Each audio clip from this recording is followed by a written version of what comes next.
আচ্ছা ফোন আপনি দিব আমি না না ফোন আপনি দিতে পারেন না ফোন আপনি দিব আমি ফোন দিতে না সবুজ একটা গাড়ি সালাম না ফোন গাড়ি চলেন গাড়ির সাথে তার কি কোসে দিব আমি নিচে আসতে দিবেন ফোনটা দিয়ে দেন আমাকে আচ্ছা দিচ্ছি আপনাকে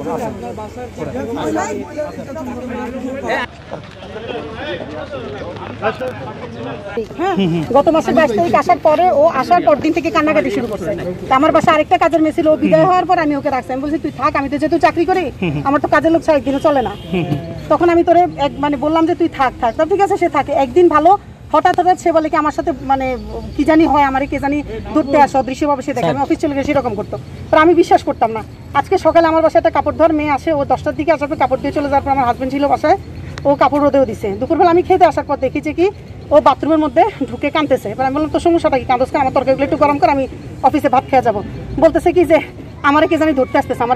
আসতেছে হ্যাঁ আমি বললাম কেউ নাই তুই ইয়ে করছে তার বলে কি যে আমার ইয়ে করেন ওই যে মরিচ দেন মরিচ দিলে আমি আমার ধরা আমি মরিচ দেওয়া যাবে না তারপর আমার ছোট বাচ্চাটার সাথে সে থাপ্পড় দিয়ে ছোট বাচ্চাটারে মানে খুব মারছে মাইরা সে বাথরুমের ভিতরে ঢুকে গেছে পরে বাচ্চাগুলো বলতেছে কি আমি আইসা দেখলাম যে সে বাচ্চাটার সাথে খুব মারামারি করে আমি বললাম যে এগুলো করিস না আমি সন্ধ্যার সময় কি হয়েছে মানে তোর বাড়ি পাঠিয়ে দেবো কালকে সকালে তারা বুঝালাম কি যে ঠিক আছে তুই যদি ইয়ে করিস আমি তোর কালকে বাড়ি পাঠাবো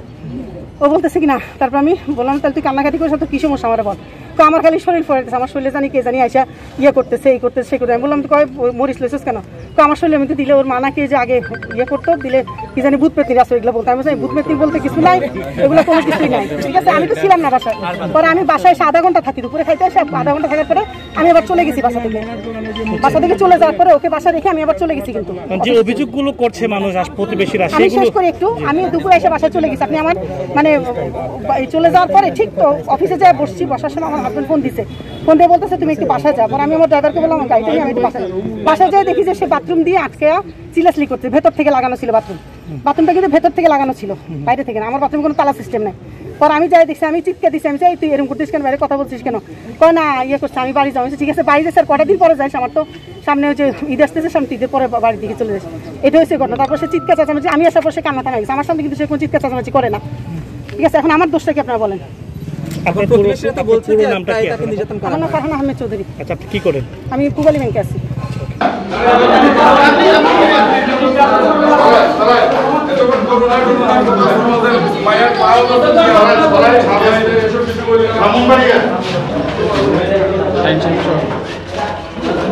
বাবা তুমি পাস না কাজের মেয়ে আছে সে জামা কাপড় ধুয়ে যায় সে আসার পরে আমি তারে দিয়ে আমি জামা কাপড় রোদ্র দেয়াইছি এটা আমার বাসার সিসি ক্যামেরা আছে আপনারা দেখতে পারবেন আমি যখন বাসা থেকে যাই তখন তাকে আমি কি করছি সিসি ক্যামেরা আছে বাসা দেখবেন যখন আমার কাজের মেয়েটা জামা কাপড় ধুয়ে গেল তাকে দিয়ে আমি জামা কাপড়গুলো এই বারান্দা দেয়া তারপরে আমি বাসা থেকে আপনি যেটি বলছেন বাথরুমে তালাবদ্ধ করে তাকে অনুরোধ করে বাথরুমে কোনো তালা নাই এটা হলো ওই যে সে রোদ উঠছে এটা হলো তার ওই যে এটাকে বলা ঠিক আছে আপনি নামটা বলবেন আপনার নাম কি আপনার বাসায় দুটো ছেলে বাবু আছে আপনি আপনার বাবুদেরকে যে যেটা পেয়েছি সেটা হলো মেয়েটার অভিযোগ হলো যে গৃহকর্ত্রী মেয়েটার উপরে নির্যাতন করে এখন আমরা তাকে হেফাজতে নিয়েছি এবং গৃহকর্ত্রীকেও আমরা হেফাজতে নিয়েছি অ্যাকর্ডিং টু ইলিগেশন মেয়েটার অভিযোগের প্রেক্ষিতে আইনানুগ ব্যবস্থা হবে আমরা মেয়েটাকেও আমাদের হেফাজতে নিয়েছি তার সেফ কাস্টডির জন্য অ্যাকর্ডিংলি আমরা গৃহকর্ত্রীকেও হেফাজতে নিয়েছি বড়লা কিন্তু আমার বাচ্চারা লেখাপড়া কোনো থাকে না আজকে আমি শুনছি বিষয়টা আজকে দুপুরে শুনছি ওলা কান্নাকাটি হঠাৎ করে বারোই উনি ওই পাশের বিল্ডিংয়েরা শুনতেছে কান্নাকাটি বিকেলে আমার মেয়েরা খেয়ে কান্না করতেছে তো পাশের উপরের একটা মেয়ে বাথরুমের মধ্যে ঢুকিয়ে খানতেন ও তারা জিকাইলাম তারা কইলা কিছু মনে হয়তো নির্যাতন করা হয়েছে এইবার এই ধরনের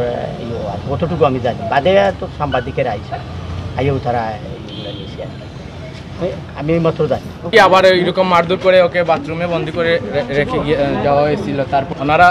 এখন থেকে নয় অনেক আগ থেকেই অনেক মহিলাদেরকে মারা হয় হয় আমরা এখানে পাশের বাসা থেকে সেগুলা দেখতে পাই বা শুনতে পাই আগে